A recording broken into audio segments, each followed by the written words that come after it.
Bon, écoutez, je pense que ça se tasse un petit peu. On est à 43 participants. Donc, pour rappel, je vous invite à globalement couper vos micros pour éviter les petits bruits parasites pendant que les intervenants font leur présentation. Il n'y aura aucun souci pour le redémarrer par la suite, hein. Il y a pas, on ne sera pas dans un temps où l'intervention ou la prise de parole sera prohibée. Mais simplement, pendant que les gens interviennent, je vous invite plus à vous tourner vers le chat, donc sur l'espace discussion de Zoom.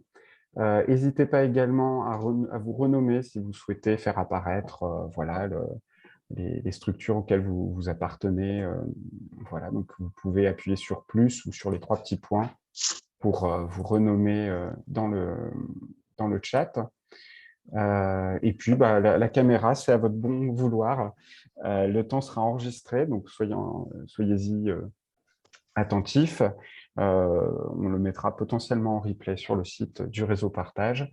Donc, essentiellement, n'apparaîtront que les intervenants, mais lors des prises de parole et autres, votre visage peut apparaître. Donc, si vous ne souhaitez pas apparaître, vous pouvez désactiver la caméra.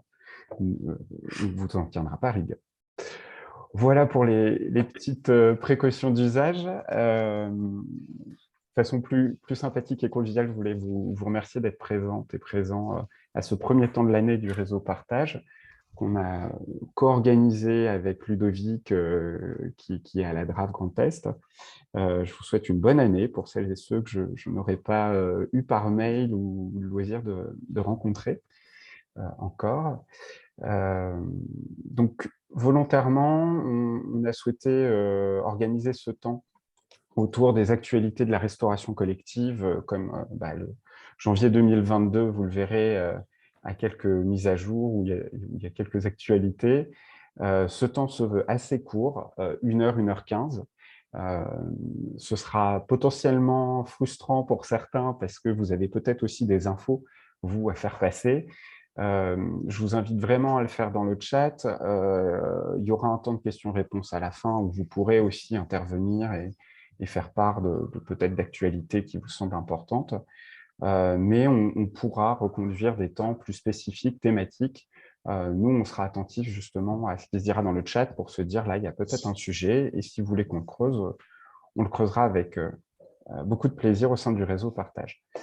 Donc, en 2 mots, et puis on va lancer la présentation, mais en 2 mots, le réseau Partage, pour celles et ceux qui ne le connaîtraient pas, c'est un réseau qui a une petite année, qui est le réseau de la transition alimentaire dans le Grand Est, qui veut notamment fédérer les acteurs des PAT, donc les projets alimentaires territoriaux, que vous connaissez sûrement. Et l'ambition, c'est justement de faire dialoguer, de faire de la veille, de permettre aux acteurs des PAT et de la lutte contre le gaspillage alimentaire de ne pas réinventer tout le temps l'eau chaude, ou en tout cas de mutualiser leurs bonnes pratiques. Donc voilà, ça se fait par le biais de notre site et puis des événements qu'on essaie d'organiser tout au long de l'année. J'en profite, nous avions un temps qui était prévu en décembre pour le réseau Partage, un temps annuel. Malheureusement, on a dû le reporter en raison des conditions sanitaires. Si vous voulez, il faut vous tenir informé sur le site, mais les dates pressenties, ce serait le 23 ou le 30 mars pour son report sur Nancy, donc au lycée de Pixérécourt. Je vous tiendrai au courant très vite. Voilà, ces petites présentations étant faites, je vous propose, alors c'est Ludovic qui gère qui est ici, qui gère le PowerPoint. Je ne sais pas s'il est déjà lancé, parce que je vois les... Ouais, En je crois fait, qu'on voit l'écran. Hein. Ouais. on voit ton... Oui, c'est bon. Alors, attends voir. Ouais, parce que je vois ta tête. Ouais, Morgane vient de confirmer qu'on voyait l'écran, Charles. C'est bon. L'écran avec le PowerPoint? Ouais, enfin le PowerPoint, et là, on a le programme. Oui, on voit bien le PowerPoint. Ah, bon, bah écoutez, Merci. c'est moi qui... Ah bah voilà, pardon, excusez-moi.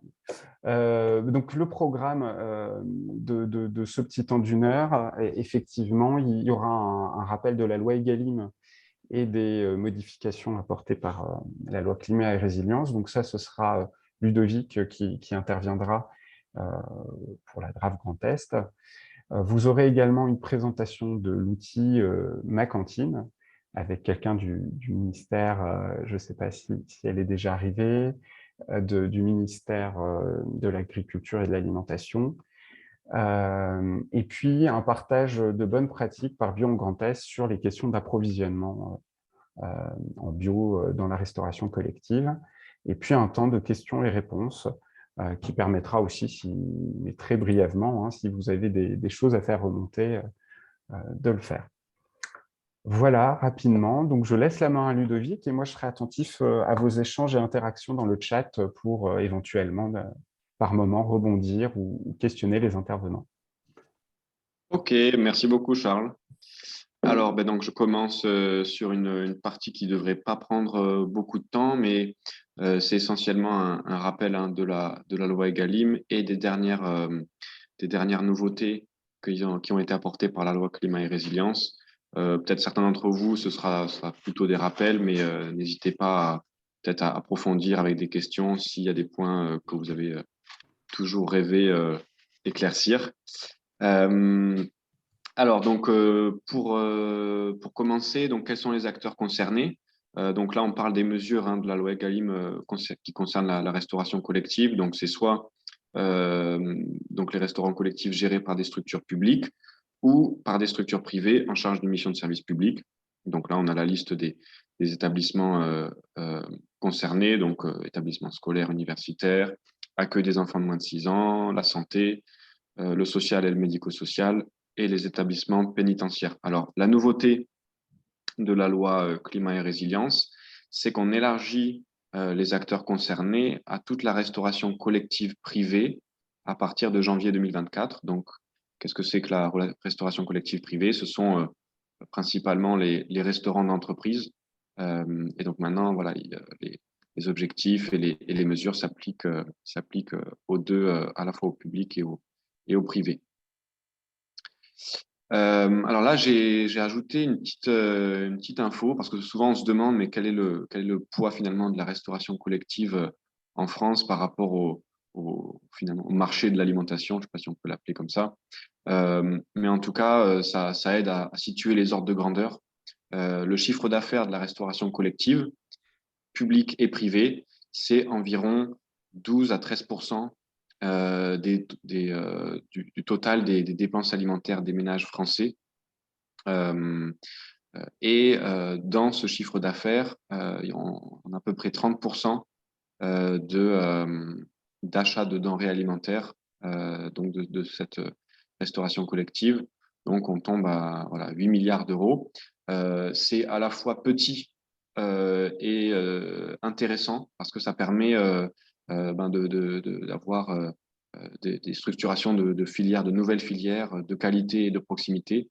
Voilà. Et en même temps, il y a tout le reste du marché qui n'est pas ciblé par les mesures de la loi Egalim.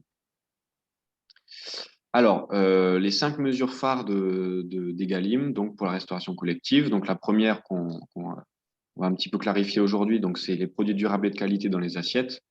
Donc 50% de produits durables et de qualité. Donc là, il y a les logos à l'écran. Donc on a des logos, des labels français ou européens, mais ce sont tous des labels publics.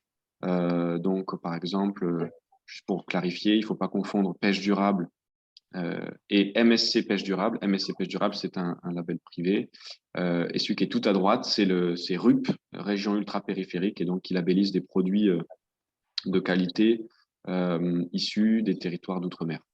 Donc, vous avez le petit graphique là pour rappeler que le bio fait partie des 50% de produits durables et de qualité. Donc, ensuite, on a 4 autres mesures. Donc, la diversification des sources de protéines et le menu végétarien, la lutte contre le gaspillage alimentaire, la substitution des plastiques à usage unique pour les ustensiles et pour les contenants, et enfin l'information des convives et l'affichage. Bon, j'avance parce que ça, c'est à peu près, voilà, ça n'a pas changé. Donc maintenant, je vais vous parler d'un peu des modifications apportées par la loi Climat et Résilience qui est rentrée en application le 22 août dernier. et donc qui s'applique à la loi Egalim. Donc, c'est toujours la loi Egalim, mais elle est modifiée par la loi climat et résilience.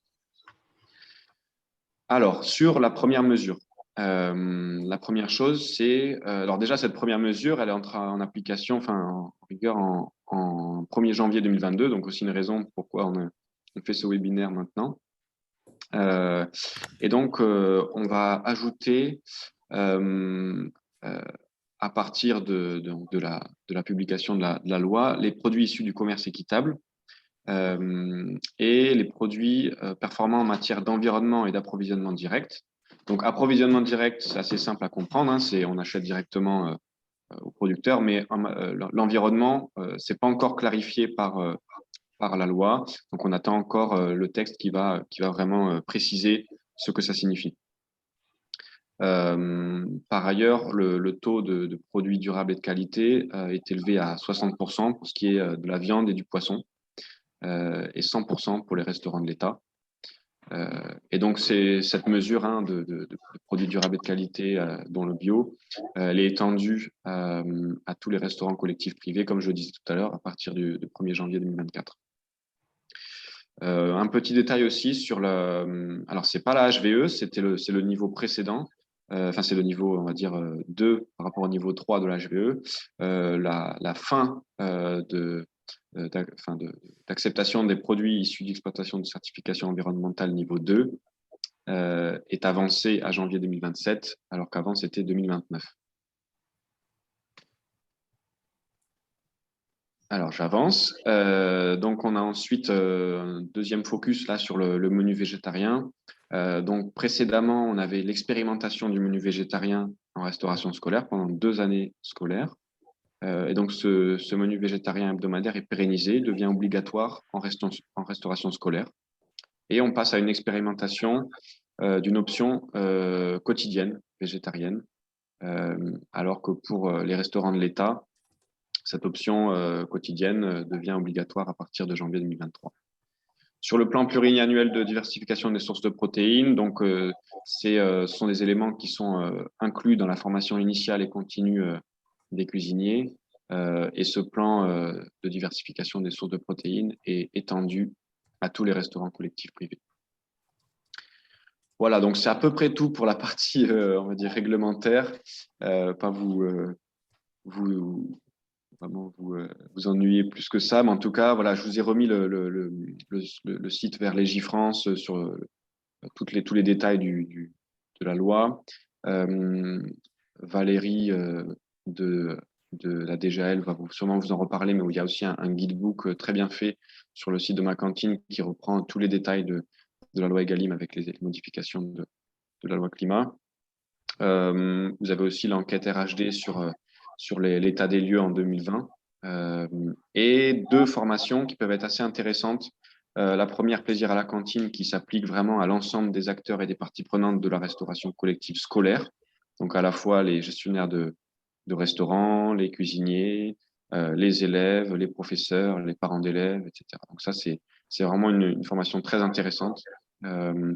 Et on a aussi un peu dans le même ordre d'idées, mais qui est plus sur la sensibilisation au goût, les classes du goût, qui est un outil d'éducation à l'alimentation, donc qui s'applique vraiment à tout type de public, que ce soit des jeunes, dans le scolaire, dans le périscolaire, des adultes, dans les EHPAD, etc. Donc, ces 2 formations, elles sont elles sont poussées par la DRAF. Donc, si vous êtes intéressé par les organiser sur votre territoire, n'hésitez pas à contacter les DRAF dans ce sens. Voilà, j'en ai fini pour ma partie. J'en profite, Ouais. Ludovic. Il y a une question, autant la prendre peut-être maintenant, Ouais. mais il y a une question du PAT de Sarrebourg, si je le vois bien, sur le label pêche durable. Peut-il être utilisé pour la pisciculture d'étang en extensif? Oula. J'avoue que là, je ne sais pas. Il faudrait regarder. Donc, comme c'est un label public, normalement, le cahier des charges doit être publiquement accessible. Je pense que ça ne pose pas de souci de le trouver, de vérifier tout ça.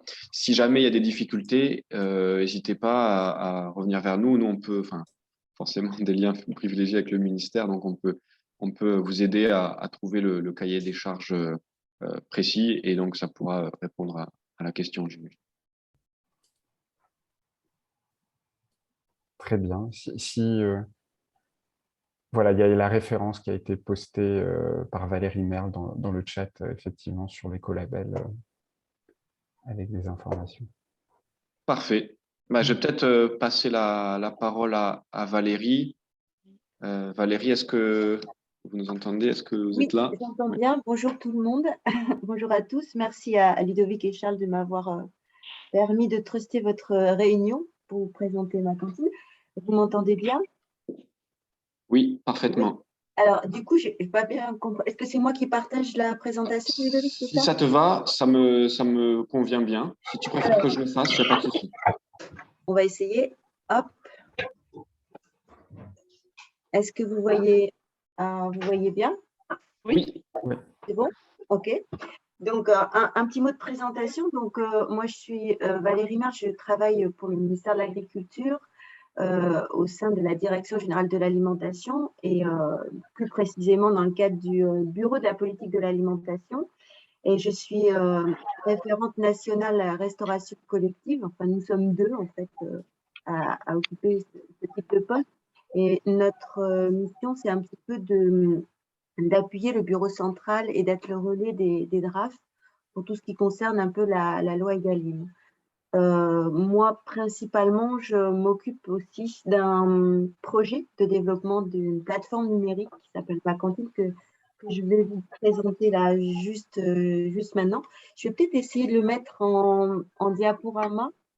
Alors, je tente un truc, hein.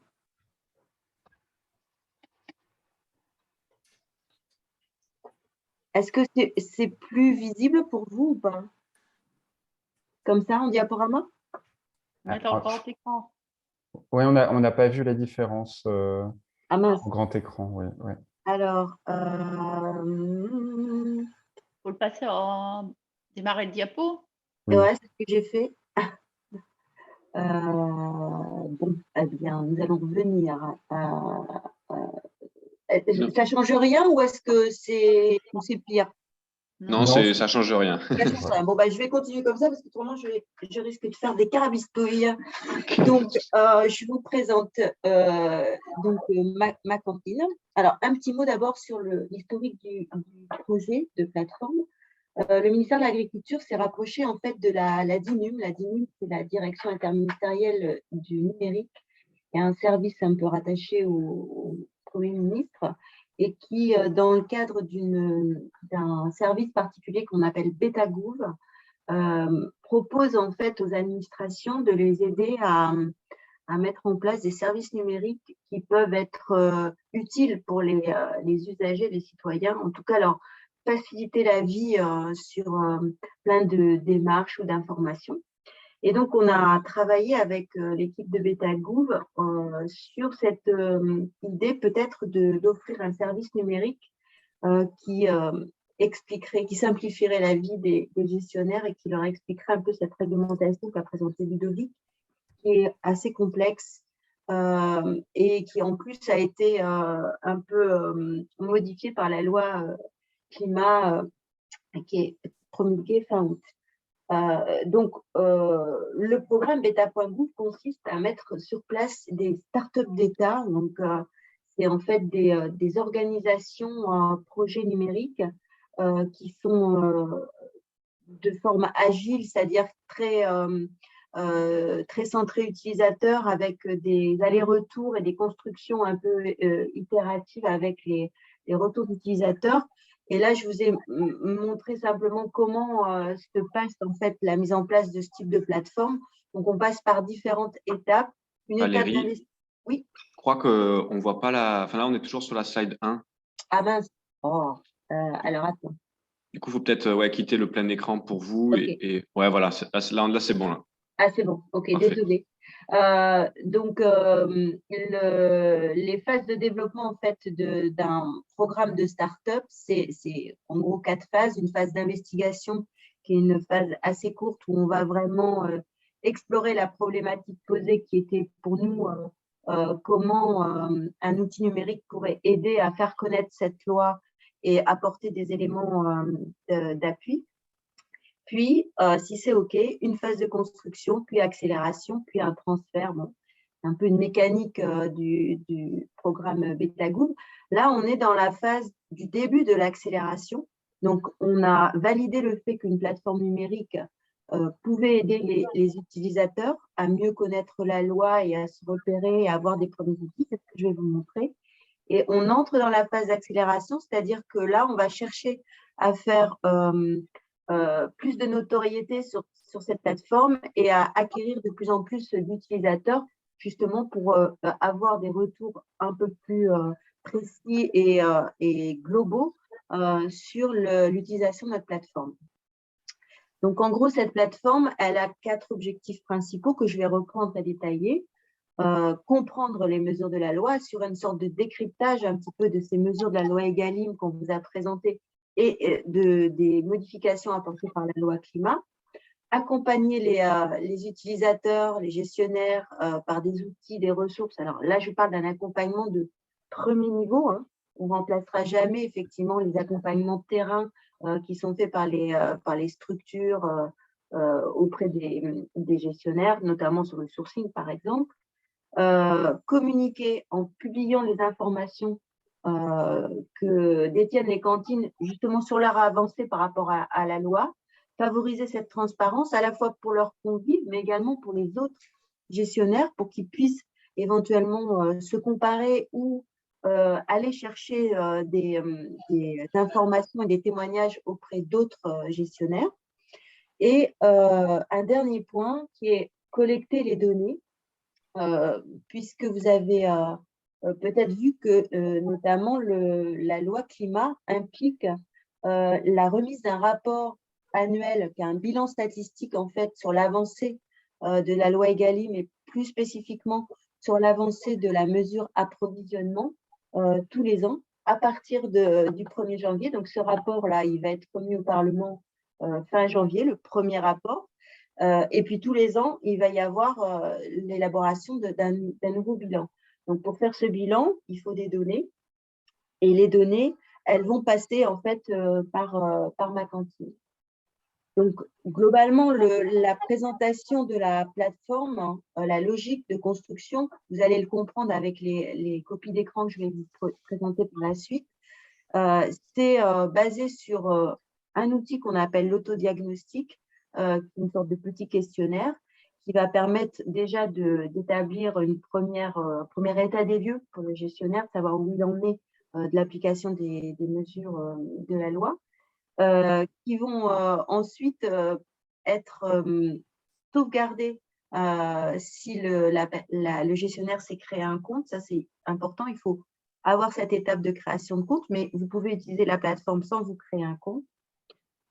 Et à partir de là, on va lui proposer soit de publier ces informations, donc de les rendre publiques à tout le monde. Et on a déjà pas mal de gestionnaires qui ont coché cette possibilité. Ou en fait, de télédéclarer ces informations. Donc, la procédure de télédéclaration existe sur ma cantine, mais elle est fictive puisque cette télédéclaration n'est pas encore officielle.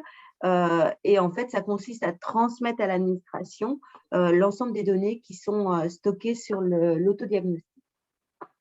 Ces deux étapes sont soumises évidemment à l'accord du gestionnaire qui a créé sa cantine. Donc, pour revenir sur les objectifs de la plateforme, on a 4 objectifs. Le premier, c'était comprendre les mesures de la loi. De décryptage. Donc là, je vous ai mis une copie d'écran de ce que l'on voit sur la plateforme quand on arrive sur ma cantine. On rappelle les objectifs généraux de la loi Egalim qui est bien plus large en fait que la restauration collective. Et puis après, on va faire un focus sur cette restauration collective. On a mis en ligne une petite vidéo qui a été faite avec le CNFPT, donc le Centre national de la fonction publique, qui décrit un petit peu ces objectifs de façon un peu ludique et un peu animée. Alors, cette vidéo, malheureusement, n'est pas à jour parce qu'elle a été faite avant la loi climat. Et l'avantage d'une plateforme numérique, c'est qu'on a une certaine réactivité possible. Et donc, la plateforme Ma Cantine prend en compte la plupart des mesures, des modifications apportées par la loi climat. L'essentiel est là. Vous allez retrouver donc sous forme de petites cartes les 5 mesures que Ludovic a présentées. Et en cliquant sur ces cartes, vous allez pouvoir accéder à des détails en fait sur chacune des mesures. Sur les produits, l'approvisionnement et la qualité des approvisionnements, vous aurez la liste de tous les produits qui peuvent rentrer dans ces 50%. Par exemple, vous aurez les dates d'entrée en vigueur, pour quel secteur de la restauration collective cela concerne. Et en fait, pour toutes les mesures, vous aurez ce type de détails. Vous aurez aussi bientôt la possibilité de déclarer volontaire pour mettre en place 2 expérimentations qui sont amenées par la loi climat et résilience. Une sur la réservation des repas, si vous voulez utiliser ce biais-là pour lutter contre le gaspillage alimentaire, et la mise en place d'un menu végétarien quotidien qui va faire l'objet aussi d'une expérimentation. Donc là, on est dans des cadres volontaires. Pour continuer sur la partie accompagnement, on vous propose de faire un diagnostic, en fait, un test, un T0, si vous voulez, pour savoir où vous en êtes de votre avancée sur les mesures de la loi Egalim. Et donc, il vous faudra cliquer sur ce petit simulateur qui est en fait, je vous le disais, une sorte de questionnaire qui va balayer l'ensemble des 5 mesures de la loi Egalim, et notamment sur la partie, par exemple, approvisionnement. On va vous demander si vous connaissez vos valeurs d'achat hors taxe pour les produits de qualité durable, pour le segment bio, puisqu'il y a un pourcentage, un indicateur plancher de 20%, et comme ça sur l'ensemble des mesures, jusqu'à arriver à une sorte de tableau de bord qui va vous présenter un petit peu où est-ce que vous en êtes et vous proposer des premières pistes d'amélioration ou des premières pistes de documents, ressources qui vont pouvoir vous aider à aller vers ces objectifs. Donc, ce petit module d'autodiagnostic, vous pouvez le faire indépendamment de vous créer un compte ou pas, même si la recommandation, c'est de vous créer un compte. Si vous n'avez pas ces informations concernant les valeurs d'achat, ce qui peut être le cas et ce qui est souvent le cas, on vous met à disposition aussi un petit tableur qui va être mis à jour, lui, qui n'est pas complètement à jour là pour l'instant par rapport aux nouvelles exigences de la loi climat et notamment l'inclusion, par exemple, des produits du commerce équitable dans les 50% ou les nouvelles mentions qui peuvent être utilisées par les acheteurs publics pour sélectionner des produits. Ça devrait être une question de jour, en fait. Donc, ce petit tableur qui est issu, en fait, d'échanges avec des bêta-testeurs, on a trouvé ce format-là relativement simple et on vous le propose, donc il est téléchargeable et après, vous pouvez le modifier, bien évidemment, et l'adapter, en fait, à votre organisation des produits. Mais il a le mérite, il me semble, d'être assez pédagogique dans le sens où il vous montre un petit peu quelle est la segmentation qui est reconnue pour ces 50%, donc quel type de produit à prendre en compte. Il vous montre aussi comment on calcule ces indicateurs, donc en valeur d'achat hors taxe et en cumulé. Donc voilà, c'est un exemple, mais si vous avez, si les collectivités, les gestionnaires que vous connaissez ont déjà des outils, et c'est le cas d'un certain nombre d'entre eux, ce tableau n'est pas forcément utile.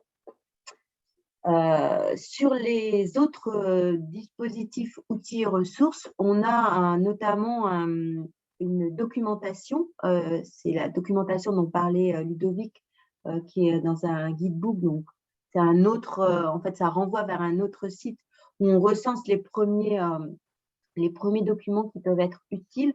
C'est principalement des documents qui ont été travaillés dans le cadre de groupes de travail du Comité national de la restauration collective.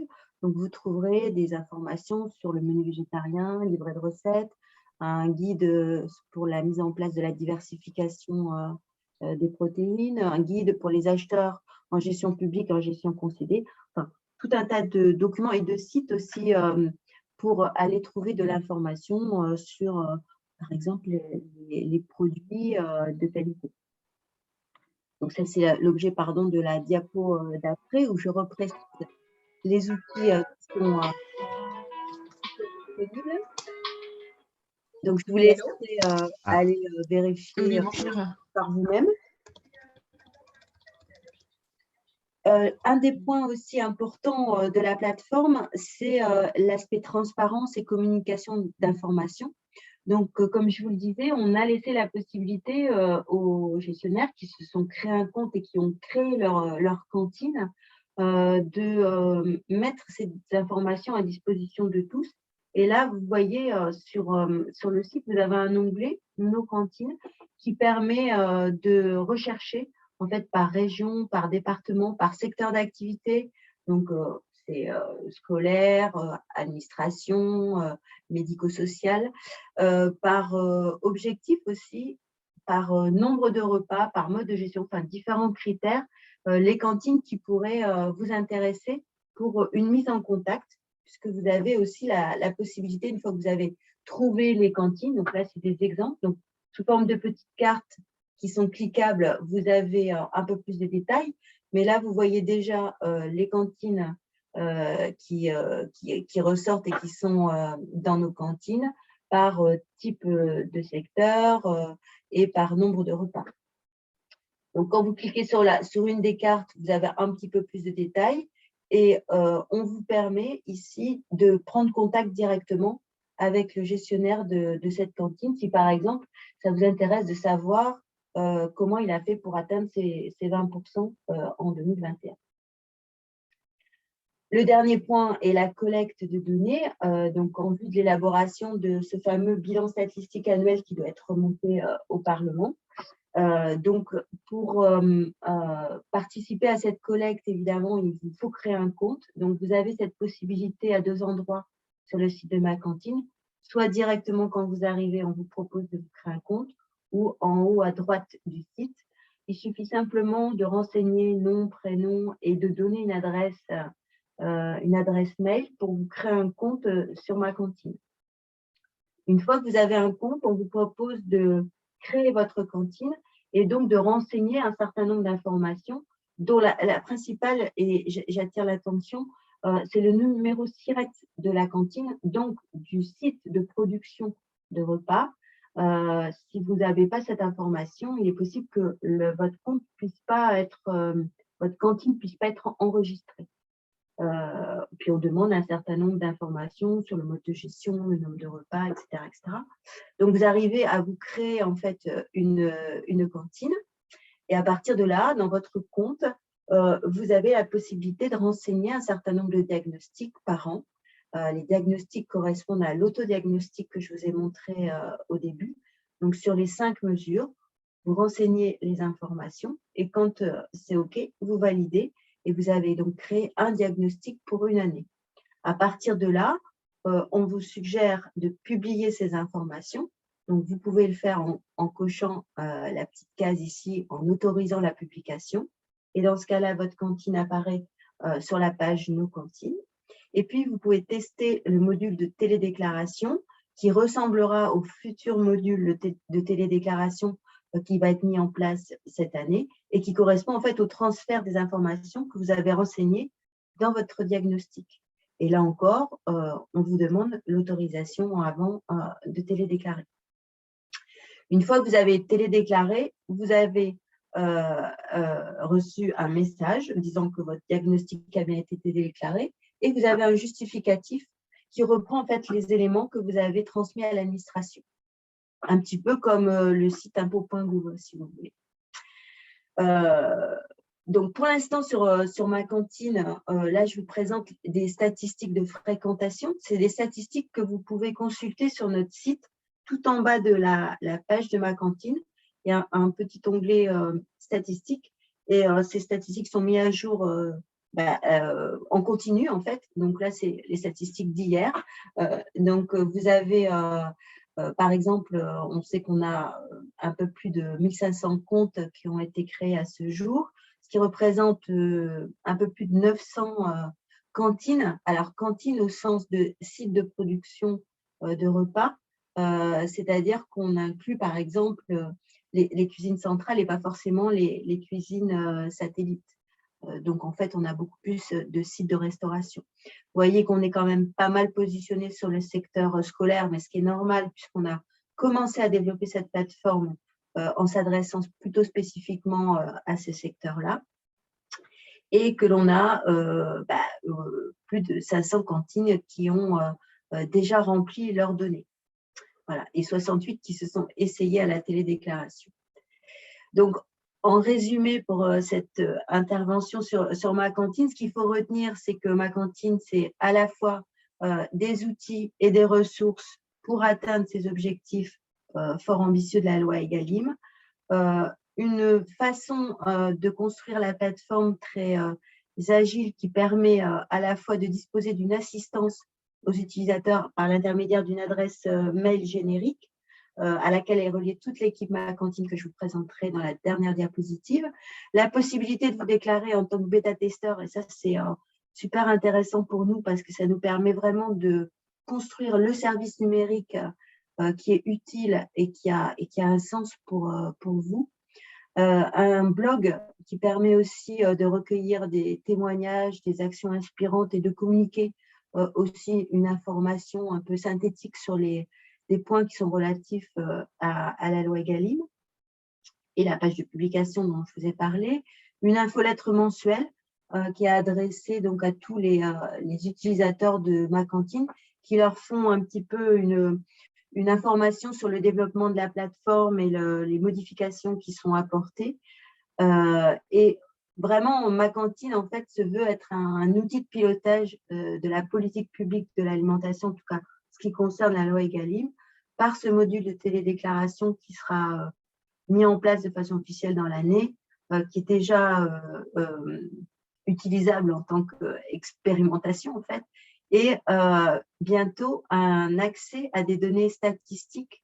Donc, c'est un petit module qui va permettre de vous d'avoir des données un petit peu consolidées sur une zone géographique par secteur d'activité de la restauration collective. Voilà, je termine en vous montrant un petit peu l'équipe Ma Cantine. Alors actuellement, cette équipe, on a commencé avec une équipe beaucoup plus petite. On a 2 développeurs qui sont derrière le développement de cette plateforme et une équipe de 4 chargés de déploiement qui sont en fait les VRP de Ma Cantine et qui sont les personnes qui vont aller contacter les gestionnaires et proposer en fait de comprendre un peu la logique de cette plateforme, de trouver les ressources et de répondre aux questions que se posent les utilisateurs. Voilà, j'en ai terminé avec la présentation. Je vous remercie.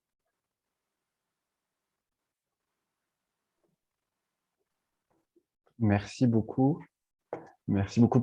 Petite question qui est apparue dans le chat, mais je pense que ça a été répondu. Mais cet outil s'adresse aussi aux délégataires, c'est-à-dire que dans le cadre de gestion concédée, déléguée, le prestataire peut… Bien sûr. Alors, ce qui est possible dans Ma Cantine, que je n'ai pas eu le temps de vous montrer, mais là, c'était un petit échantillon assez rapide. Ce qui est proposé, c'est de prendre contact avec nous, en fait, pour une démonstration un peu plus personnalisée. On a la possibilité d'affecter plusieurs gestionnaires, en fait, à une cantine.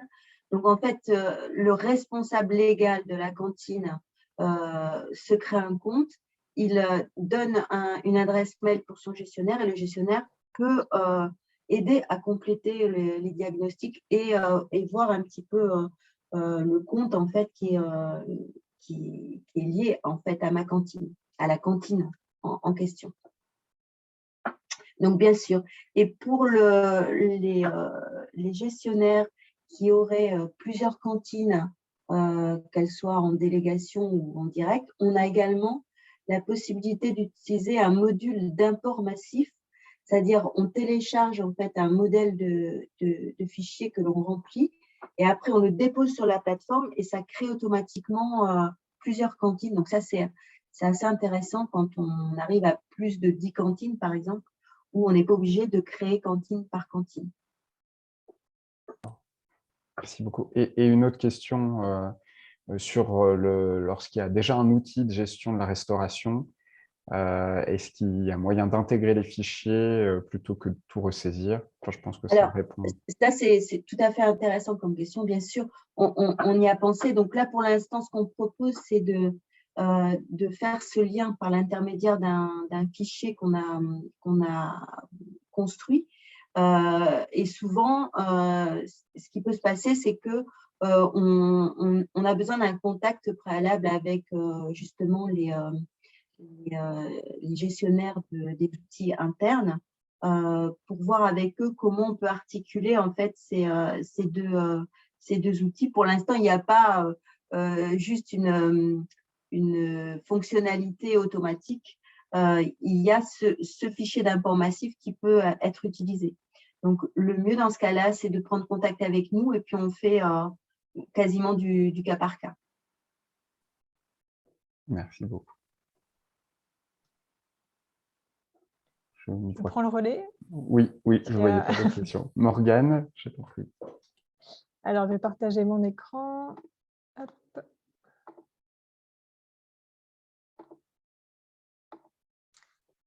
Est-ce que la présentation s'affiche bien et bouge bien? Oui, c'est bon, c'est parfait. Ok, super. Bonjour à tous et puis merci pour ce temps de parole. Donc, je suis Morgane Fischer, je suis chargée de mission chez Bio en Grand Est et donc particulièrement sur la partie restauration collective, d'où ma présence aujourd'hui. Donc, je vais faire un rappel rapide pour ceux qui ne nous connaissent peu ou pas. Nous, on est une association de producteurs bio. On se situe du coup à l'échelle régionale, comme son nom l'indique. On va travailler à la construction et au développement des filières.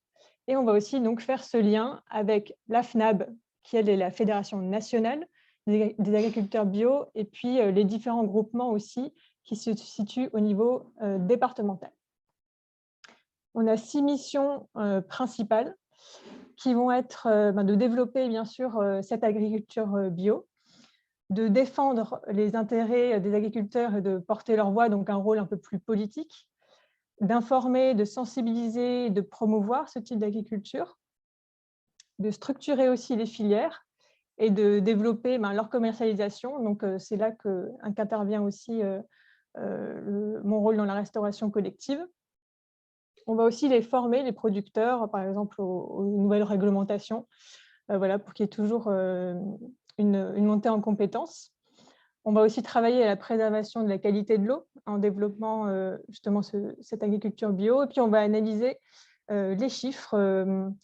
Tous les ans, on va sortir un observatoire régional de l'agriculture bio. On verra quelques chiffres ensuite. Donc, ce qu'on voulait vous dire, c'est qu'on pouvait vous accompagner dans l'atteinte des objectifs justement des lois Egalim et Climat et Résilience, quel que soit le mode de gestion, que ce soit en direct ou concédé, que ce soit en amont ou en cours de marché. Donc, je vais développer un petit peu ces types d'accompagnement. Donc, en amont du marché, on peut vous aider à la construction de la vision de la restauration durable avec différents acteurs locaux. On peut aussi sensibiliser les élus. Donc, c'est des actions qu'on peut faire dans le cadre des projets alimentaires territoriaux et en collaboration avec la Chambre d'agriculture. L'idée ensuite est de traduire cette vision dans le marché public, donc plus particulièrement dans le CCTP, pour avoir vraiment du coup une cohérence entre la stratégie, la vision qui aura été créée, et puis aussi la réalité du terrain par rapport à ce qui peut se faire. On peut aussi avoir un rôle dans l'aide à la décision suivant les critères du marché, enfin en tout cas un appui, et suivre ensuite ce marché, ce qui est aussi important puisque l'écrire c'est une chose, mais aussi s'assurer qu'ensuite il soit bien respecté. Donc en cours de marché, ou voilà, si on est en gestion directe, on peut aider justement à faire un diagnostic qui est en fait vraiment un état des lieux de l'organisation, des achats, Où est-ce qu'on en est dans un pourcentage de produits locaux, de produits bio? Est-ce qu'il y a déjà des éléments de communication qui sont faits? Et l'idée, c'est après, ensemble, avec les différentes parties prenantes, de construire une feuille de route pour augmenter progressivement vers les objectifs des différentes lois, et puis aussi avoir une aide sur l'approvisionnement. Donc, par exemple, si on se rend compte pendant cet état des lieux, lors du diagnostic, qu'on est à 13% de produits bio au mois de janvier, on va essayer par palier d'atteindre 16% au mois de juin, 20% au mois de novembre, pour atteindre équilibre. Donc, ça se fait effectivement en co-construction avec l'établissement, avec l'équipe de cuisine, où chacun va avoir un rôle. Donc, au niveau de l'établissement, elle va plus avoir un rôle de communication autour de ce projet, de le promouvoir auprès des parents d'élèves et d'impliquer aussi les élèves, donc un aspect plus pédagogique. L'équipe de cuisine va devoir justement s'approprier un petit peu cette feuille de route, être attentif au relevé et au suivi des factures et avoir un échange régulier entre eux. Et notre rôle à nous, ça va être, à Bio Grand Est, va être de présenter justement cette feuille de route à l'équipe et de suivre cette évolution. Donc ça, c'est une première partie qu'on peut proposer. On peut aussi sensibiliser les convives à l'agriculture bio avec des producteurs locaux aussi qui peuvent nous accompagner. Et il y a tout cependant aussi cuisine végétarienne qui entre beaucoup en compte dans les différentes lois. Donc, c'est aussi important que les équipes soient formées à cela. Et c'est quelque chose qu'on peut aussi proposer. On va travailler avec la SIC Nourrir l'avenir, donc le collectif Les Pieds dans le Plat. Donc, par exemple, pour la formation en cuisine végétarienne, c'est l'intervention d'une diététicienne et d'un chef cuisinier pour avoir à la fois le côté nutrition et santé et à la fois l'apport pratique en cuisine. Donc, concernant l'offre en bio, c'est sûr qu'il existe des disparités sur la région entre les départements. On n'a pas tous les mêmes sols, les mêmes paysages, mais en tout cas, elle existe et elle est suffisante pour répondre aux 20% exigés par la loi Egalim. Pour donner quelques chiffres, c'est les chiffres de 2020, justement, de l'observatoire que l'on crée. Donc, il y a plus de 3600 fermes engagées en bio en région Grand Est, ce qui représente 8% des fermes et ce qui nous positionne au 7e rang donc sur les 13 régions de France. Et en 6e position, si on parle de surface agricole. Donc, ce qui représente, comme on peut le voir, donc plus de 210 000 hectares, avec une belle progression, plus 16%. Et donc, ça représente 7% de la surface agricole utile en Grand Est. Donc, sur ces hectares, qu'est-ce qu'on cultive? Pas mal de viticulture. Ça nous intéresse un peu moins pour la restauration collective. Et voilà, c'était pour donner un petit peu une idée, un ordre de grandeur de ce qu'on peut produire, mais je vais passer rapidement. Le message aussi qu'on voulait faire passer, c'était que l'offre, elle est organisée au sein de 3 plateformes qui ont vraiment été créées initialement pour justement la restauration hors domicile. Elles sont organisées au niveau du transport, au niveau de l'offre. Elles font partie toutes les 3 elles sont membres du réseau national Manger Bio. Donc en Alsace, c'est Solibio. En Lorraine, comme son nom l'indique, Paysan Bio Lorrain et Manger Bio en Champagne-Ardenne. Donc, je vous ai mis des contacts, si besoin, n'hésitez pas aussi à les solliciter. Donc, cette offre, elle est organisée, puis on voit aussi qu'il propose une large gamme de produits. J'ai remis une petite carto qui avait été créée pour le CRALIM, le Comité régional d'alimentation, en 2020, pour avoir un petit peu une idée sur les départements, ce qu'on peut y trouver. Donc vraiment, la commande à ces 3 plateformes, c'est le premier réflexe à avoir en termes d'approvisionnement en bio. Donc pour réussir aussi son introduction ou bien son augmentation en produits bio dans l'établissement, Quelques ingrédients voilà, sont nécessaires. Le premier, c'est effectivement d'avoir une volonté commune. Donc, en gestion directe, voilà, avoir vraiment la vision commune de la restauration entre direction, gestionnaire et chef cuisinier pour avancer ensemble. Et en gestion concédée, du coup, ça va être important d'avoir créé cette vision et ensuite d'avoir la bonne traduction de la stratégie dans le marché public pour, au final, bien sûr, choisir le prestataire qui répondra au mieux à vos enjeux. L'ingrédient numéro 2, c'est d'y aller plutôt progressivement, mais avec régularité.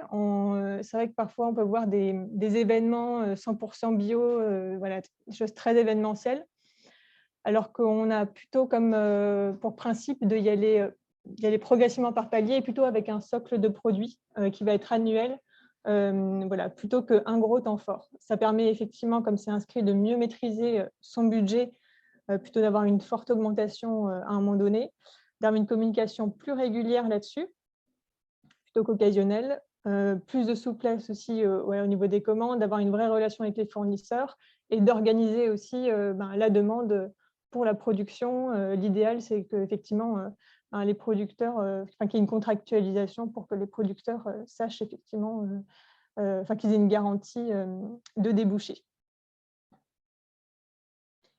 Et le troisième, c'est la communication, parce que c'est vrai que parfois, il y a des efforts, et il y a beaucoup d'efforts qui sont faits, des nouveaux fournisseurs qui sont contactés, des efforts dans les achats, mais qui ne sont pas forcément visibles sur les menus. Donc, voilà, 3 petits pictos, que ce soit ça ou un jeu de couleurs ou une autre méthode, mais l'idée est vraiment que, effectivement, ce soit le plus transparent possible pour que les efforts qui soient faits soient vraiment visibles. Une petite slide d'exemple. Donc là, ce sont des collèges, mais voilà, pour nous montrer que c'est possible. On est voilà, entre 63% et 20% de produits bio intégrés. Et on voit qu'on est à des coûts de matière voilà, qui sont dans la moyenne. L'enquête réalisée par la DRAF sur la restauration collective en 2020 montrait que le coût matière était en moyenne de 2,06. Donc, on voit qu'on est quand même dans les clous avec ces chiffres-là. Et puis, pour finir, juste 2 petites questions. Donc, suivant les principes, un petit vrai ou faux, suivant les principes de la commande publique, il n'est pas possible d'utiliser un critère géographique pour privilégier l'offre locale.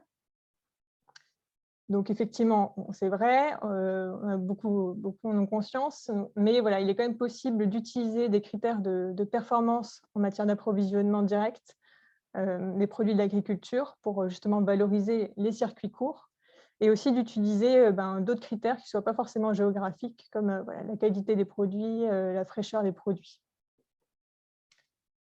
Et une dernière question. Parmi les éléments cités, lequel n'est pas favorisé par l'agriculture biologique? Donc, la qualité nutritionnelle des aliments, la préservation de l'eau, le développement de l'emploi, la biodiversité ou le bien-être animal. C'était un petit piège. Aucun, c'était juste pour dire que l'agriculture bio avait un impact positif sur l'ensemble de ces éléments-là. Je vous remercie pour votre attention et je suis à votre écoute si vous avez des questions. Merci beaucoup, Morgane. Alors, il y a quelques questions, effectivement. Je ne sais pas si tu les vois dans le chat, mais alors, on a Nicole Lebrun qui demande, est-ce que vous, sur la partie conseil de la présentation, est-ce que vous conseillez sur le bio et pas le reste, point d'interrogation? Est-ce que le champ de conseil se limite au bio? Alors, comme son nom l'indique, effectivement, nous, on est bio en Grand Est, mais on travaille du coup avec la Chambre d'agriculture pour justement compléter sur la partie les autres labels. Alors, si je peux me permettre, excusez-moi, je ne vais pas mobiliser la parole. Donc, on est 2 chambres d'agriculture, si j'ai bien vu. Donc, Violette Guillaumet, chambre d'agriculture d'Alsace, et puis donc moi-même, chambre d'agriculture de Meurthe-et-Moselle, référent RHD national du réseau Chambre pour le Grand Est. Du coup, je vous découvre, donc je suis contente que cette vision nous permette de nous rencontrer. Et je me posais la question, alors nous, bien sûr, nous faisons de l'accompagnement, je ne vais pas faire ma pub, notre pub, mais bon, pour préciser pourquoi je parle et à quel titre, on fait de l'accompagnement de la restauration collective depuis 10 ans, la plupart des chambres d'agriculture, et bien sûr sur la loi Egalim depuis qu'elle est arrivée. Moi, j'avais une question complémentaire par rapport à, qui suit celle sur le Conseil pour le bio. Comment est-ce que vous sourcez tous les produits Egalim? Du coup, je les recite, hein, le bio, bien sûr, les signes officiels de qualité, donc label rouge, AOC, AOP, IGP, j'en oublié, le haute valeur environnementale. Vers quelle source d'information vous allez quand vous conseillez les collectivités? Et deuxième question, combien de collectivités aujourd'hui vous avez conseillé? Alors, effectivement, donc, comme je disais, nous, on va faire la partie diagnostic, on va regarder justement quels sont le pourcentage de produits bio locaux. Mais on va davantage travailler sur le sorting, effectivement, au niveau bio. Et alors, on ne se connaît pas effectivement parce que je ne suis pas chez Bio Grand Est depuis très longtemps.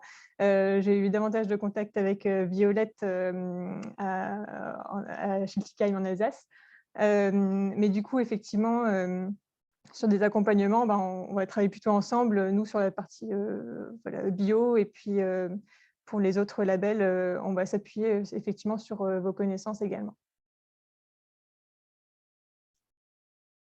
Merci Morgane. Combien de collectivités vous avez Oui, pardon. J'avais oublié la deuxième partie de la question. Alors, j'aurais du mal à vous répondre en termes de chiffres. Étant là depuis, j'avoue, pas très longtemps, j'ai pas de chiffres exacts, mais ça fait en tout cas un certain nombre d'années aussi qu'il y a un poste de restauration collective au sein de Bio Grand Est. Donc, il y a eu un certain nombre d'accompagnements, que ce soit effectivement au niveau des collèges ou au niveau des structures écoles primaires ou autres. Merci Morgane. Alors, il y a d'autres questions, mais sur la question, effectivement, conseil, bureau d'études, je vous mets dans le chat, donc effectivement, hein, sur la partie conseil en restauration collective, il y a les chambres qui sont très actives depuis longtemps. On voulait mettre en avant aussi un petit peu Bio en Grand Est pour la partie 20% que contient la loi Egalim.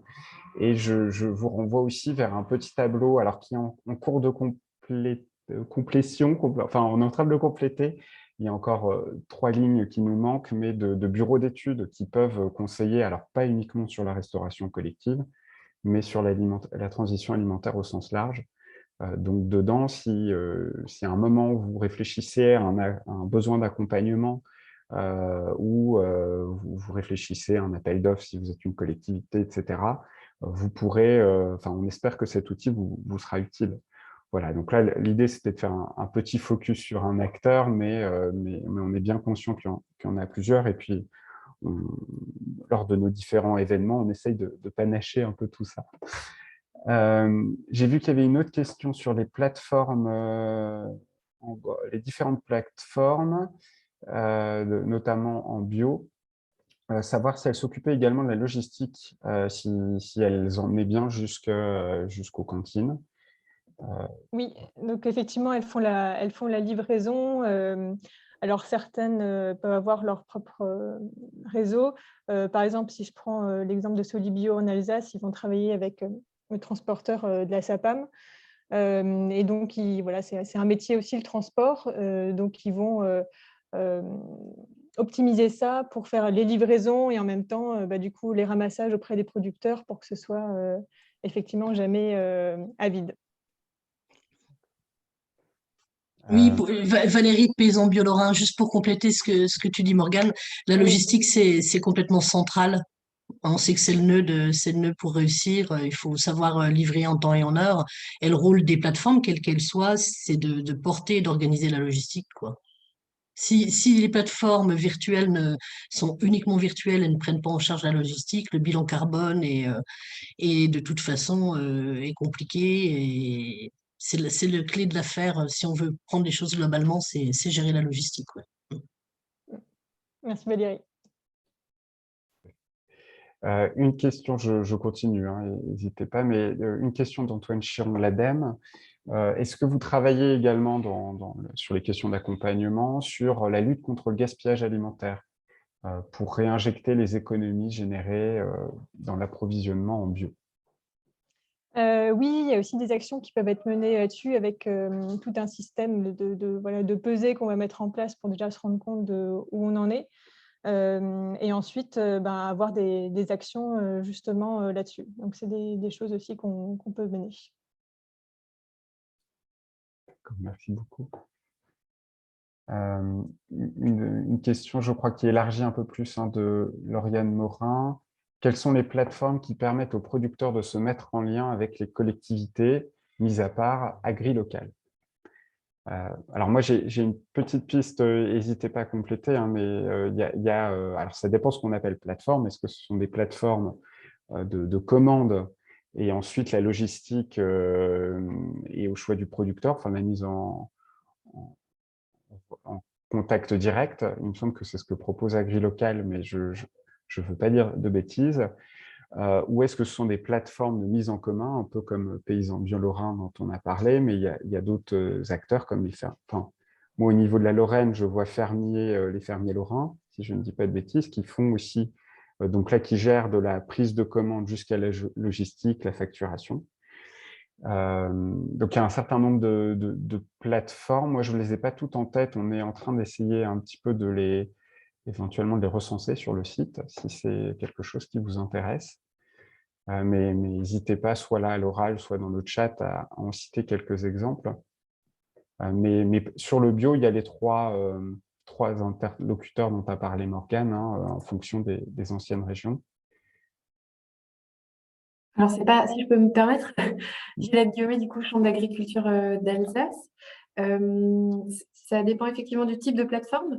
Il y a donc sur le Grand Est, en tout cas, il y a un certain nombre de chambres d'agriculture se sont effectivement positionnés sur l'approvisionnement, alors initialement local, hein, avant Egalim. Donc, on a effectivement des plateformes physiques, donc comme les plateformes pour les producteurs en bio, donc là, qui vont gérer jusqu'à la logistique, hein, qui sont des metteurs en marché.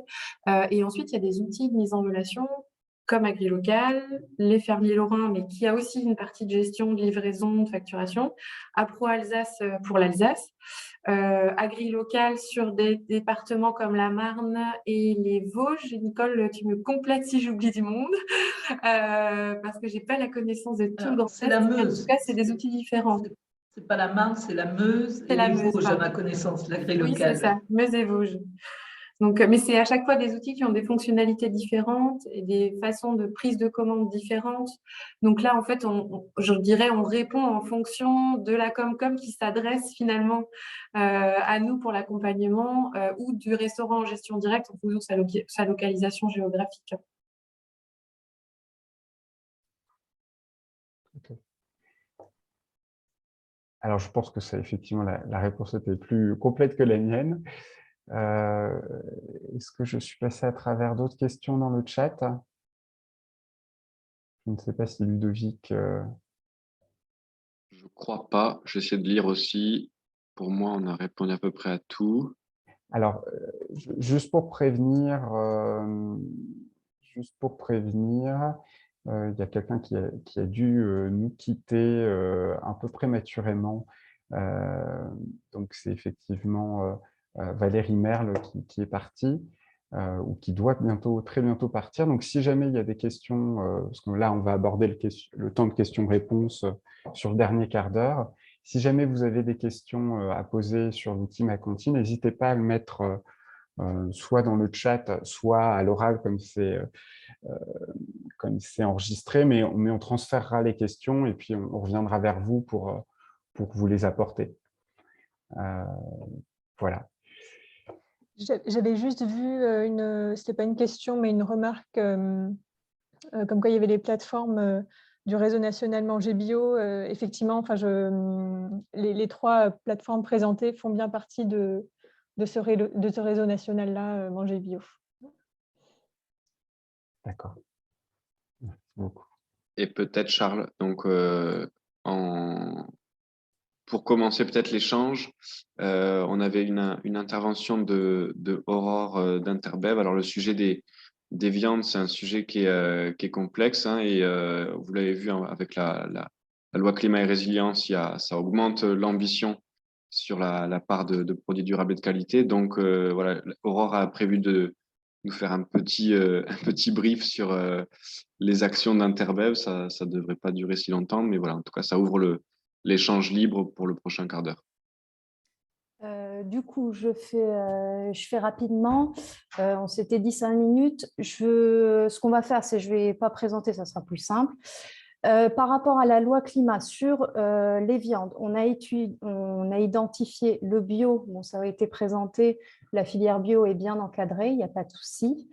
Ensuite, on a le label rouge. Le label rouge, il faut savoir qu'on a fait un partenariat avec les ODG label rouge au niveau national qui nous autorise à communiquer sur le label rouge et sur viande du terroir Grand Est, Lorrain, Alsace et Champagne-Ardenne. Donc, c'est une première en France, hein, de pouvoir associer un label rouge et une origine régionale. Donc ça, l'offre est en train de se construire.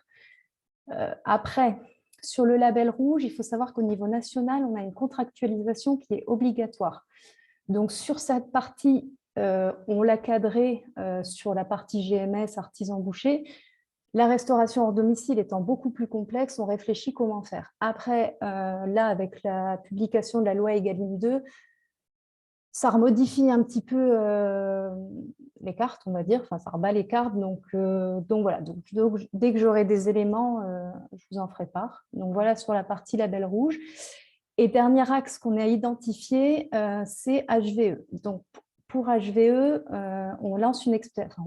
on a une expérimentation sur 500 exploitations en Grand Est sur 3 ans qui est financée, et on les en remercie, les 3 agences de l'eau présentes sur le Grand Est et la région Grand Est. Donc là, l'année dernière, on a certifié 72 exploitations, enfin 72 élevages à 50% en lait et 50% en viande. Donc là, j'ai l'objectif sur 2022 d'en avoir 300 au total pour qu'ensuite, dans 2 ans, on puisse arriver à 500. Donc ça, c'était le premier jalon de l'expérimentation. Hein, il fallait certifier les premières exploitations via une structure collective. Et maintenant, il faut identifier le modèle économique et après, bien entendu, faire la mise en marché parce qu'on n'a pas on n'a pas de recul sur la mise en marché sur les viandes, on n'a pas de base nationale. Sur la traçabilité, c'est quand même très organisé, les remontées de données aux abattoirs. C'est bien fait au niveau du label rouge, c'est très bien fait au niveau du bio. Sur le HVE, on n'a pas de câble encore, si je peux le vulgariser. Donc ça, c'est réfléchi avec la draft que j'ai eue ce matin sur cette partie-là. Donc voilà, donc on est en construction. Donc les 500 exploitations qui sont financées par les agences et par la région, donc ça, ils sont sur des zones à enjeu haut. Par contre, n'importe quel élevage qui souhaite entrer dans l'expérimentation et du coup, supporter les coûts de la structure collective peuvent se rapprocher de nous. Voilà, j'ai essayé de faire très rapide. S'il y a des questions, soit vous pouvez poser là, sinon n'hésitez pas, je vais vous mettre mes coordonnées dans le chat et vous pouvez me contacter. Voilà, j'ai essayé de faire vite. Pas de souci. Juste, Aurore, Oui. moi, c'est une question. Le HVE, il est intégré dans le cadre de l'ajout des produits performants en matière d'environnement, hein, c'est ça? Non, le HVE, il est en tant que tel, donc la certification environnementale de niveau 3, donc HVE, est dans la loi Egalim 1. Et donc, de fait, se poursuit sur la loi climat et résilience. D'accord. Voilà. Et juste sur l'ajout des appros en direct et en matière d'environnement, je ne sais plus. Donc, ce critère, aujourd'hui, en tant que tel, on ne va pas se mentir sur la restauration collective, c'est très, très compliqué, sachant que déjà, on a le maillon abattoir. Donc, sur cette partie-là, on a des réflexions au niveau national entre le SNRC, si je ne dis pas de bêtises, Interbev et Restocco pour essayer de définir pour les viandes cet item. Voilà. Merci beaucoup. Voilà, je ne sais pas. Donc l'ambition, vous voyez, c'était d'essayer de synthétiser hein, les actualités, les travaux un petit peu en cours, les réflexions sur la Restocco en ce début d'année 2022. Je ne sais pas si au niveau des participants, là, l'ouverture du micro pourra être plus libre. Si vous aviez des questions, des réflexions, des difficultés à partager, c'est un peu l'objectif. Et comme je vous disais, on a essayé de faire ça sur 1 heure pour vraiment synthétiser. Et ensuite, si on voit des problématiques ressortir, se laisser l'opportunité de travailler dessus ou de revenir dessus à d'autres moments. Donc là, la parole est à vous. Peut-être que tout le monde a faim et envie d'aller manger maintenant qu'on a parlé de restauration.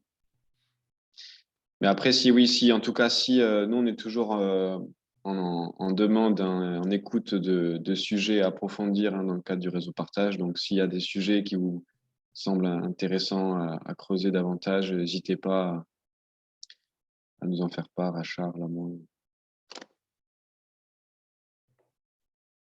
Sachant qu'on vous a donné quelques outils hein, qui effectivement vont peut-être susciter des questions un peu a posteriori, si vous penchez sur ma cantine ou si effectivement avec les ressources présentées par Ludovic, voilà.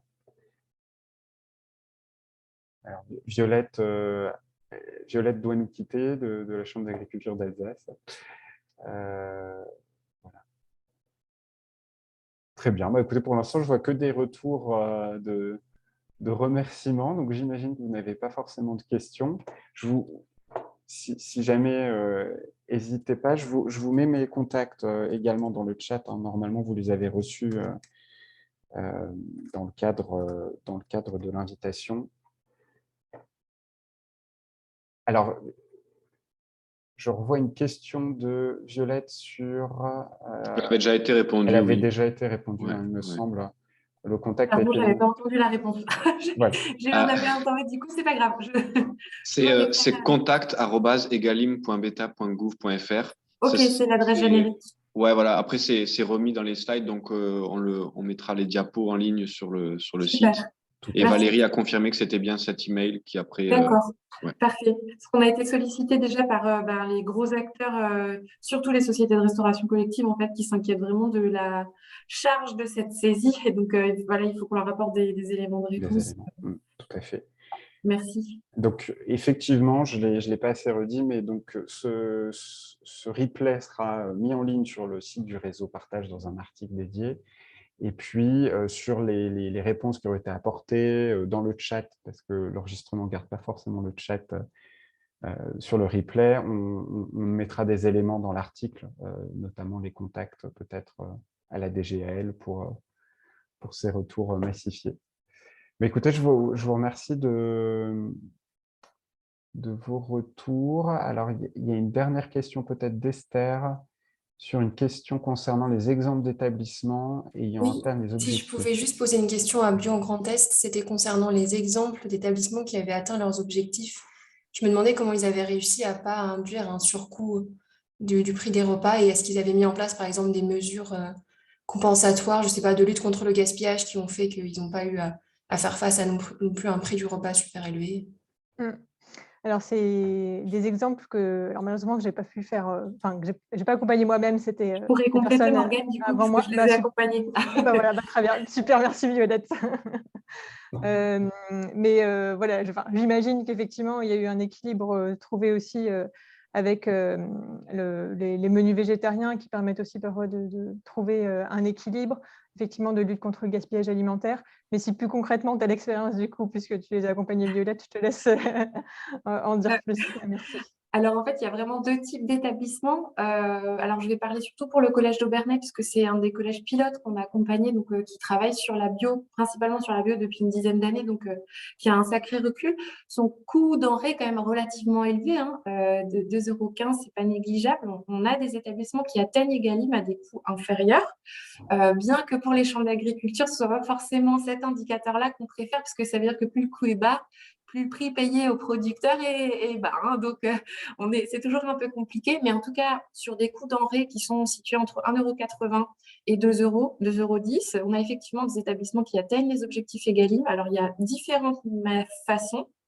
Sur les établissements en gestion directe, il y a vraiment une très forte action qui a été menée sur la lutte contre le gaspillage alimentaire, sur la simplification des intendances. Donc, on est sur des restaurants qui ont des fournisseurs identifiés, un nombre de produits utilisés et d'économas limité, donc à bas les fonds, etc., qui sont finalement des produits qui sont relativement chers. Et on est sur des établissements où on a vraiment une transformation de produits bruts prioritairement. Ça a nécessité une réorganisation en profondeur des équipes de restauration. Pour le collège d'Aubernais, par exemple, c'est des agents de maintenance qui s'occupaient du nettoyage des salles qui ont été réaffectés sur le restaurant, sur certaines heures de la journée pour aider à la pluche, pour aider justement à la transformation de ces produits bruts. Donc, c'est vraiment un travail très en amont, mené sur toute l'équipe et sur tout l'établissement, et sur un sourcing très précis des fournisseurs pour avoir derrière des coûts denrées qui sont tenables. Avec bien sûr, effectivement, des menus végétariens, mais vrais menus végétariens, donc pas d'utilisation de produits transformés issus de l'industrie. On est vraiment sur de la préparation de lentilles brutes, enfin, voilà, des produits végétariens qui ne coûtent pas plus cher, puisque ce ne sont pas des produits transformés. Et ensuite, on a d'autres restaurants qui, eux, sont plutôt des restaurants gérés par des sociétés de restauration collective. Donc, nous, on se rend compte que dans les bilans, en fait, les sociétés de restauration collective sont assez en avance pour certaines sur l'atteinte des objectifs Egalim. Et là, en fait, la réponse est assez simple, c'est leur force de frappe par rapport à la négociation tarifaire de leurs produits. Et donc, en fait, les restaurants gérés en gestion concédée par exemple, la Pi Restauration ou l'Alsacienne de Restauration, les chefs de restauration n'ont pas le choix de leurs commandes. Ils ont des fournisseurs attitrés et doivent commander chez ces fournisseurs-là. Et en fait, les sociétés de restauration travaillent depuis la promulgation de la loi Egalim à l'atteinte des objectifs. Et donc, on négocie avec les grossistes, avec les fournisseurs, des lignes label rouge, des lignes HVE, des lignes SICO, en fait, qui permettent du coup aux restaurants d'avoir à disposition des produits leur permettant d'atteindre Egalim. Et donc, eux, ils arrivent à atteindre Egalim avec des coûts denrées qui sont nettement inférieurs à ceux qui ont été présentés pour les collèges en direct sur la bio. Mais c'est lié à la structuration de la restauration, de la société de restauration qui peut emmener avec elle tous ces restaurants d'un coup. En fait, c'est un peu plus facile qu'en gestion directe où à chaque fois, c'est une équipe à former qui est finalement indépendante et qui nécessite du coup un accompagnement plus poussé. Voilà. Alors, je ne dis pas que tout est rose avec les sociétés de restauration collective, hein. Elles ont beaucoup avancé dans le milieu scolaire. Maintenant, il va falloir travailler sur les autres milieux où voilà, la marche est beaucoup plus haute. J'espère que j'ai répondu à la question. Oui, un grand merci. Merci. Et peut-être une dernière question, et avant de se souhaiter bon appétit, je vois Florent et Kate de la société. Enfin, si jamais vous voulez lancer votre micro pour poser la question, n'hésitez pas. Sur l'accompagnement de projets de prestataires bio, c'est ça? Je ne sais pas s'ils ont... Oui, en fait, nous, on est sur l'élaboration d'un projet en tant que prestataire bio et local pour fournir des cantines scolaires ici dans les Hauts-de-Vosges. Et il n'y a pas trop d'exemples dans les Vosges. Enfin, même sur le site Ma Cantine, il n'y a pas de projet dans les Vosges. Donc, nous, on recherche surtout des interlocuteurs avec lesquels on peut échanger pour monter notre projet. D'accord. Oui, on peut effectivement prendre contact et échanger ensemble. Nous, on a des projets en cours dans les Vosges avec le PETR, la plaine des Vosges qu'on va accompagner pour faire des diagnostics justement de cuisine, et on accompagne aussi Épinal sur la rédaction de son nouveau marché. Donc voilà, on a une présence là-bas et on peut rentrer en contact du coup pour parler de votre projet. Ouais. Tout à fait. Je crois que vous étiez inscrit, vous aviez un mail, donc je peux éventuellement faire le lien si vous voulez, ou mettez les coordonnées dans le chat. Je sais aussi que dans les participants, nous avons quelqu'un du PETR du pays d'Épinal, donc ça peut, enfin voilà, on peut tisser du lien si vous voulez, voir après chacun en fonction de ses compétences. Oui, on peut recevoir par mail, on était inscrits. Très bien. Et du coup, peut-être Charles, mettre les coordonnées de Nicole Lebrun, parce qu'elle aura les coordonnées du référent dans les Vosges pour les chambres d'agriculture. Là, pour le coup, j'avoue que je vote en touche. C'est de l'autre côté des Vosges. Alors, c'est Julie Locneux, donc ma collègue qui s'occupe de la zone d'Épinal, ça c'est sûr. Après, sur les Hauts-de-Vosges, c'est un autre collègue, mais passé par Julie Locneux. Donc, je vais mettre son mail en réponse. Chat. Très bien. Bon, écoutez, je vous remercie. On va pas... S'il n'y a pas d'autres questions, on ne va pas faire durer le temps plus longtemps. J'espère que le petit format en 1 heure vous aura apporté quand même beaucoup d'infos. Et puis, on reste en contact pour celles et ceux qui travaillent régulièrement, qui participent régulièrement aux événements du réseau. Et pour les autres, au plaisir de vous retrouver. Donc, je vous l'ai dit, hein, on a notre temps annuel qui devrait être fin mars. Et puis des visites de terrain qui sont prévues également dans les Vosges et dans la Haute-Marne prochainement. Voilà, les infos seront sur notre site. Écoutez, bonne journée et puis bon appétit. Au revoir. Au revoir à toutes et tous. Au revoir, bonne journée. Merci beaucoup. Merci beaucoup, au revoir. Au revoir.